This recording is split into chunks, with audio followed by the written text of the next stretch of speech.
Comme le disait le philosophe Lavoisier, rien ne se crée, rien ne se perd, tout se transforme, M. Aristide met en avant ce concept en donnant une seconde vie aux pneus usés. C'est dans le quartier zone 1 de la ville de Ouagadougou qu'il vit pleinement son rêve d'entrepreneur écologique. L'histoire débute en 2008 au Ghana où il a suivi une formation de recyclage des pneus. Ce jeune dynamique de 32 ans mène cette activité 100% écologique qui vise à mieux lutter contre l'insalubrité et les changements climatiques. Dans notre société, ici au Burkina, le plus souvent les gens s'en prennent aux voies quand on a des soucis. Ils prennent les pneus pour brûler sur les voies, pour polir la nature. Je me suis dit, bon, je pense qu'on peut en faire autre chose. C'est là est partie mon idée. Voilà.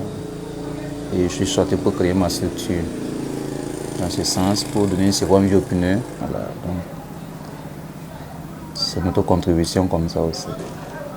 Des chaises, des tables, des poubelles sont entre autres les produits issus du recyclage des pneus dans l'atelier de ces éco-entrepreneurs. Des créations originales et écologiques à des coûts abordables.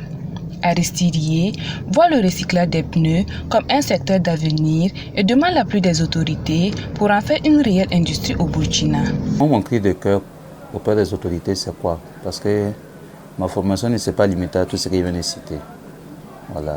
Si toutefois les moyens me permettent qu'il y a des personnes de bonne volonté qui peuvent, je peux avoir une approche.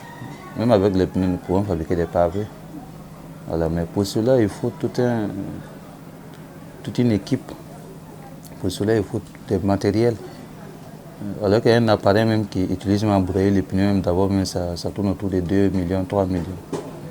Voilà. Il faut un terrain, il faut de l'espace. Voilà. Il faut tout un équipement pour pouvoir faire le travail. Donc, mon cri de cœur, c'est on peut avoir des personnes de bonne volonté qui peuvent s'approcher vers nous afin qu'on puisse développer ce projet ensemble. Cependant, victime d'un double handicap, Aristide raconte plusieurs difficultés, notamment dans l'écoulement de ses produits. Je vis avec un double handicap. Voilà, je ne peux pas m'exposer au soleil et puis voilà, j'ai un problème de vision.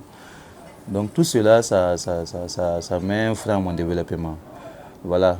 Le plus souvent, quand les gens voient mes réalisations, ceux qui ont l'audace, ils me le disent quand même, ils disent « Ah, c'est sûr que c'est vous qui faites ça ». Voilà. Donc même par moi, quand je ne vais pas pour donner des formations, c'est par là les gens voient ma différence. Voilà. Parce que ma différence, ça fait mon originalité. Et souvent, c'est sur le terrain, les gens comprennent que non, l'handicap, ce n'est pas une fatalité. L'handicap, c'est dans le regard de l'autre, ça se passe dans la tête. Sinon, c'est que vous pouvez faire, moi je le fais. Mais moi, je me donne encore plus de mal parce que, vu mon handicap, parce que moi, je ne peux pas m'exposer au soleil. Je suis obligé de travailler dans l'ombre pour pouvoir m'en sortir un jour. Mais par là, ce n'est pas simple aussi. Les créations de Aristide se font sur commande. Il reçoit en moyenne 2 ou 3 commandes par mois. Ayant déjà à sa disposition 3 personnes qui l'aident dans sa tâche, il compte employer plus de personnel afin de contribuer à lutter contre le chômage et favoriser l'insertion des jeunes dans l'entrepreneuriat. Notons également que Aristide est souvent sollicité par des ONG et associations pour donner des formations sur le métier de recyclage des pneus.